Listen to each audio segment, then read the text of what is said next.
తాకట్లో ఉన్న మీ బంగారాన్ని విడిపించి ఆ రోజు ఆన్లైన్ రేటుకి కొంటాం. Sharma gold company. నమస్కారం, సుమన్ టీవీకి స్వాగతం. నేను మానస. ఈరోజు మనతో పాటు ఉన్నారు ప్రముఖ పండితులు శ్రీ కృష్ణ సుధీ గారు. వారితో మాట్లాడదాం. తిరుపతిలోని ఒక మారుమూల ప్రాంతం అంటే గాంధీపురంలో శివుడు కళ్ళు తెరిచాడు అని చెప్పి చాలా మంది ప్రజలు ఆ గుడికి తండోపతండాలుగా బయలుదేరుతున్నారు. అసలు దీంట్లో వాస్తవం ఏంటి, ఇలాంటి అద్భుతాల గురించి జ్యోతిష్య పరంగా ఏం చెప్తారు అనేది మనం ఇప్పుడు తెలుసుకుందాం. గురుగారు నమస్కారం అండి. నమస్కారం అండి. గురుగారు, మీరు కూడా చూసుంటారు నిన్న న్యూస్లో, తిరుపతిలోని ఒక చిన్న ప్రాంతంలో ఒక చిన్న గుడి, అసలు చాలా ఉన్నటువంటి గుడిలో ఉన్నటువంటి శివలింగంకి కళ్ళు తెరుచుకున్నట్టుగా ఉన్నాయని చెప్పేసి న్యూస్ రావడం, దాని ద్వారా అందరూ కూడా అక్కడికి పరిగెత్తడం అనేది ఎంతలా అంటే జనాలు పోలీసులు వచ్చి అక్కడ ప్రొటెక్షన్ చేయాల్సినటువంటి పరిస్థితి. అంత ఎక్కువగా ప్రజలు అక్కడికి వెళ్ళి ఆ అద్భుతాన్ని చూడడానికి వెళ్తూ ఉన్నారు. ఇలాంటి అద్భుతాలు నిజంగా జరుగుతాయంటారా? నిజంగా చెప్పాలి అంటే ఇది మన బ్రహ్మంగారి కాలజ్ఞానం ప్రకారం కానివ్వండి, లేదంటే ఇప్పుడు జరుగుతున్న కాలం ప్రకారం తిరుపతి కేంద్రంగా ప్రభుత్వాలు చేసేటువంటి కొన్ని పనులు ఎంత విపరీతమైనటువంటి పరిస్థితులకు దోహదమైనవి మనం గత కొంతకాలంగా చూస్తున్నాం. దర్శనాల విషయంలో కానివ్వండి, ప్రసాదాల విషయంలో కానివ్వండి, అక్కడ జరుగుతున్నటువంటి ఒక దైవ సంబంధమైన అపరాధాలు అనుకోవచ్చు, అపచారాలు అనుకోవచ్చు. తద్వారా ఏంటంటే భగవంతుడు ముందు ఒకేసారి ఆయన విరుచుకుపట్టమో లేకుంటే ఒకేసారి వచ్చేసి ఆయన మూడో నేత్రం తెరవట్ల, రెండు కళ్ళే తెరుచుకున్నాయి. ఇప్పుడు దీంట్లో అవి రెండు సూర్యుడు చంద్రుడు. మామూలుగా శివుడికి సంబంధించినప్పుడు పాలనేత్రం అగ్నినేత్రం కింద ఒకటి కుడి కన్ను వచ్చేసేసేమో సూర్యుడని, ఎడమ కన్ను వచ్చేసి చంద్రుడు. భగవంతుడు మన ఎలా చూస్తాడు అంటే మామూలుగా మనం చేసే ప్రతి పనికి ఒక సాక్షులు ఉంటారు. సూర్య సోమో యమక్కాలో మహాభూతాన్ని పంచమహాభూతాలు పృథివీ ఆపస్తేజో వాయురాకాశాత్. భూమి, ఆకాశము, నీరు, తర్వాత వాయువు, తర్వాత వచ్చేసి పృథివీ. ఈ పంచభూతాలు ఏవైతే ఉన్నాయో అవి, తర్వాత సూర్యుడు చంద్రుడు, యముడు కాలుడు అనేసరికి మనం కాలస్వరూపం ఎవరంటే పరమేశ్వరుడే కదా, మహాకాలుడి కింద పరమేశ్వరుడు అని చెప్తాడు కదా. యముడు ఏంటంటే మన పాపపుణ్యాలు లెక్కించి తర్వాత మనకి ఏది ఇవ్వాలి, అర్హతకు తగినటువంటి స్వర్గమా నరకమా అనేది నిర్ణయించేది యముడు. కాబట్టి వీళ్ళందరూ మనం చేసే ప్రతి కర్మని చూస్తూ ఉంటారు, వీక్షిస్తూ ఉంటారు. ఎందుకంటే ప్రతి కర్మకు ఒక రకమైనటువంటి దానికి సంబంధించిన పరిపక్వమయ్యే దశ ఒకటి ఉంటుంది. పుణ్యం చేసిన వాడికి ఉన్న ఉత్తమ లోకాలు, పాపం చేసిన వాడికి అధోలోకాలు లేకుంటే నరకాలు ప్రాప్తిస్తాయని చెప్పి మనకు ఉన్నటువంటి పురాణాలు, ఇతిహాసాలు చెప్తున్నాయి. దాని ప్రకారం భగవంతుడు మన ఎలా చూస్తాడు, భగవంతుడికి మనం చేసిన కర్మ మంచా చెడ ఎలా తెలుస్తుందంటే ఈ పంచభూతాల ద్వారాను, ఈ సూర్యుడు సోముడు యమకాలుడు ద్వారా తెలుస్తుంది. దాని ప్రకారం ఇప్పుడు శివుడు ఉన్నాడు. ఇప్పుడు మీ కాళహస్తి ఉందండి, తిరుపతికి 30 కిలోమీటర్ల దూరంలో ఉంది. సువర్ణముఖి నది ఆ ఒడ్డున ఉన్నటువంటిదేమో కాళహస్తి, కొంత ముందుగా ఈ ఒడ్డున ఉన్నది వచ్చేసి తిరుమల కింద తీసుకోండి. దాంట్లో కాళహస్తిలో భక్త కనంబ కథ ఏంటి, అది కథ వృత్తాంతమా? ఏమీ తెలియని ఆటవికుడైనటువంటి కన్నప్పను ఇవాళకి నైరాని కింద ఎందుకు కోల్స్తున్నారు శివభక్తులు? శివుడి యొక్క అనుగ్రహాన్ని పొందడం కోసం ఆయన అంతకుముందు రోజుల్లో ఆయన పాపం మనలాగా తెలివిగల ఆయన కాదు కాబట్టి, అయ్యో శివుడికి కన్నుకి ఇబ్బంది వచ్చిందని తన కన్ను పెరిగిపోయి అక్కడ పెట్టాడు. మనం ఏంటంటే వాళ్ళు వచ్చి దాని ముందు కెమెరా పెట్టేసేసి అదిగో కళ్ళు తెరిచాడు, దాంట్లోంచి పాలు వస్తున్నాయి, దాంట్లోంచి నీళ్ళు వస్తున్నాయి. ఇలా శివుడితో కూడా మనం ఒక రకమైనటువంటి దాన్ని కేవలం ఒక కాకతాళీయకమైన సంఘటన కింద తీసుకుంటున్నాం తప్పితే అది భగవంతుడు చేసేటువంటి ఒక చర్య, ఒక హెచ్చరిక లాంటిదిగా మనం ఎందుకు తీసుకోలేకపోతున్నాం? ఎందుకంటే మీకు కొన్ని క్షేత్రాల్లో ఇవాళ దేవాలయాల్లో కానీ జరుగుతున్నాయి చూస్తే, దేవుడికి సంబంధించినటువంటి కార్యక్రమాల కంటే వాళ్లకు ఆదాయపరమైన కార్యక్రమాలకు ఎక్కువ ప్రాధాన్యత ఇస్తున్నారు.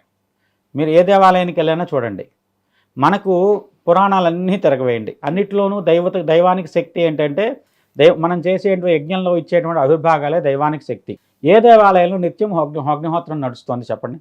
ఇంకా చెప్పాలంటే సాయిబాబా గుళ్ళలో ధ్వని రూపంలోనే కొంత అగ్నిహోత్రం నడుస్తుంది కానివ్వండి, ప్రముఖ దేవాలయాల్లో వేటిలోనూ కూడా నిత్యాగ్నిహోత్రం కానివ్వండి, నిత్యం అగ్ని ప్రజ్వలించేటువంటి ఏర్పాటు ఏదీ లేదు. మనకు ముఖ్యంగా దేవతల ఆహారం ఎలా స్వీకరిస్తారు? మీరు పెద్ద పెద్ద గంగాళాలతో నైవేద్యం పెడుతున్నారు, భగవంతుడు ఏమన్నా దాంట్లో కొంచెమన్నా తీసుకుంటాడా? అవన్నీ మనకే భక్తులకు పంచడం కోసమో లేదంటే అమ్మటం కోసమో వెళ్తున్నాయి. ఆయన స్వీకరించే నైవేద్యం ఏమిటి? ఆవిర్భాగం. మీరు హోమంలో వేసేటువంటి హవిస్సు ఏదైతే ఉందో ఆయన నైవేద్యంగా స్వీకరిస్తాడు. అప్పుడు భగవంతుడికి శక్తి కానీ చైతన్యత కానీ కలుగుతుంది. నువ్వు ఇచ్చిన ఆహారాన్ని బట్టి సాత్వికమైన ఆహారం ఇస్తే ఆయన సాత్విక రూపంగాను ప్రసన్న రూపంతో ఉంటాడు. దానికి చేతన కోసం ఇప్పుడు మనం రుద్రాభిషేకం చేస్తూ ఉంటాం భగవంతుడికి.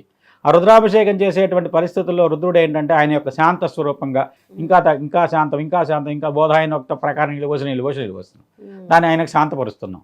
ఆయనకు రుద్రుడు అంటే తన సహసిద్ధమైన స్వభావంతో బయటికి ఒక ఉగ్రత్వంతో రూపంతో ఆయన విజృంభించాలి అంటే ఆయనకు తగినటువంటి ద్రవ్యాన్ని మనం అందించాలి. అప్పుడు శివుడు వచ్చేసేసి తన యొక్క ప్రతిక్రియ ఏదైతే ఉందో అది చేయగలుగుతాడు. అధర్మానికి వ్యతిరేకంగా ధర్మాన్ని నిలబెట్టడం కోసం పరమేశ్వరుడు యదా యదాగి ధర్మస్య గ్లానిర్భవతి భారత అభ్యుత్థానం అధర్మస్య తదాత్మానం సృజామ్యహం. అది ఎప్పుడైతే అధర్మం జరుగుతుందో దాని యొక్క శక్తి ఒక పరిధి దాటి వెళ్ళిపోతుందో అప్పుడు తను ఉద్భవిస్తానని చెప్పి భగవంతుడు గీతలో చెప్పాడు. పరిత్రాణాయ సాధూనాం వినాశాయ దుష్కృతాం ధర్మ సంస్థాపనార్థాయ సంభవామి యుగే యుగే. బ్రహ్మంగారు కూడా కాలజ్ఞానంలో కలియుగంలో 5000 సంవత్సరాల తర్వాత మారే పరిస్థితులు ఇవాళ ఆయన చెప్పిన దానికి ఇవాళ భిన్నంగా ఏమాత్రం లేదు. ఆయన ఇది కూడా ముందే కొన్ని వేల సంవత్సరాల క్రితం ఆయన చెప్పారు. ఈ సంఘటన కాదు, ఇలాంటి సంఘటనలు కొన్ని జరుగుతాయి, ఒకటి కాదు. ఆయన కంచి ప్రాధాన్యంగా చెప్పారు, తర్వాత కర్ణాటక ప్రాధాన్యంగా కొన్ని చెప్పారు, తిరుమల ప్రాధాన్యంగా కొన్ని చెప్పారు, శ్రీశైలం ప్రాధాన్యంగా ఎన్నో చెప్పారు, కొన్ని కాదు ఎక్కువ చెప్పారు శ్రీశైలంలో. శ్రీశైలం అనేది ఎందుకంటే అండి, మీరు ప్రతి పూజలో కూడా శ్రీశైలాన్ని ఒక కేంద్రం కింద చేసుకొని శ్రీశైలస్య ఈశాన్య భాగే వాయువ దిగ్భాగే నైరుతి దిగ్భాగే శ్రీశైలాన్ని ప్రాధాన్యంగా చేసుకొని దానికి ఏ దిక్కునున్నామో చెప్పుకుంటున్నాం మనం దక్షిణ భారతదేశంలో. కాబట్టి శ్రీశైలం అనేది ఒక ప్రత్యేకమైన స్థానం భగవంతుడి దృష్టిలో. ఆ భగవంతుడి దృష్టిలో శ్రీశైలం అంటే మీరు శ్రీశైలం ఒక్కటి కాదు, నల్లమల అడవులు ఏవైతే ఉన్నాయో ఇక్కడ శ్రీశైలం మొదలుకొని అహోబిలం నుంచి తర్వాత వచ్చేసి వెంకటాచలం, అది కూడా శ్రీశైలంలో భాగమే. ఆదిశేషుడు తోక భాగం శ్రీశైలం అయితే, శ్రీశైల క్షేత్రం అయితే, నడుము భాగం వచ్చేసి మన యొక్క నరసింహస్వామి అవతరించినటువంటి అహోబిలం క్షేత్రం అయితే, ఆ చివర ఆయన ఆదిశేషుడు 7 పడగలు ఇప్పినటువంటిదే 7 కొండలు. అది వెంకటేశ్వర స్వామి. వెంకటాచలం అనేది ఆ 7 పడగల మధ్యలో ఉన్నటువంటి విష్ణువే ఆ తిరుమల వెంకటేశ్వర స్వామి. ఆయనే పరబ్రహ్మస్వరూపం. ఆయన సాక్షిగా ఇవన్నీ జరగడానికి కారణం ఏమిటి అంటే కొన్ని హెచ్చరికలు భగవంతుడు మనకు చేస్తున్నాడు. కలి ప్రభావంతో మీరు చేసే దుష్కృత్యాలు ఒక పరిధి దాటుతున్నాయి, నన్ను అడ్డం పెట్టుకొని లేకుంటే నన్ను ఇబ్బంది పెట్టాలని నేను లేను అని చెప్పి మీరు భావంతో చేసే పనులు వాటిని ఇప్పటికైనా మానండి.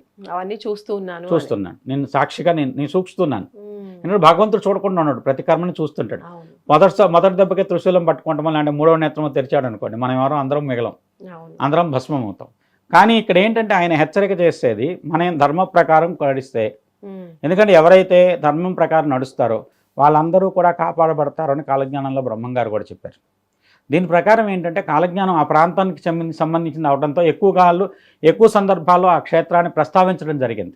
బ్రహ్మంగారు రాసిన కాలజ్ఞానం కడపను, కర్నూలు, అనంతపురం, తిరుపతి ఈ ప్రాంతాలకు సంబంధించింది అవడంతో ఆ ప్రాంతాల గురించి ప్రస్తావన ఎక్కువ ఉంది. కానీ దాంతోపాటు భవిష్యత్తు కాలం మొత్తం కూడా ఆ ప్రాంతాన్ని కేంద్రంగానే చేసుకొని జరుగుతుందని చెప్తారు.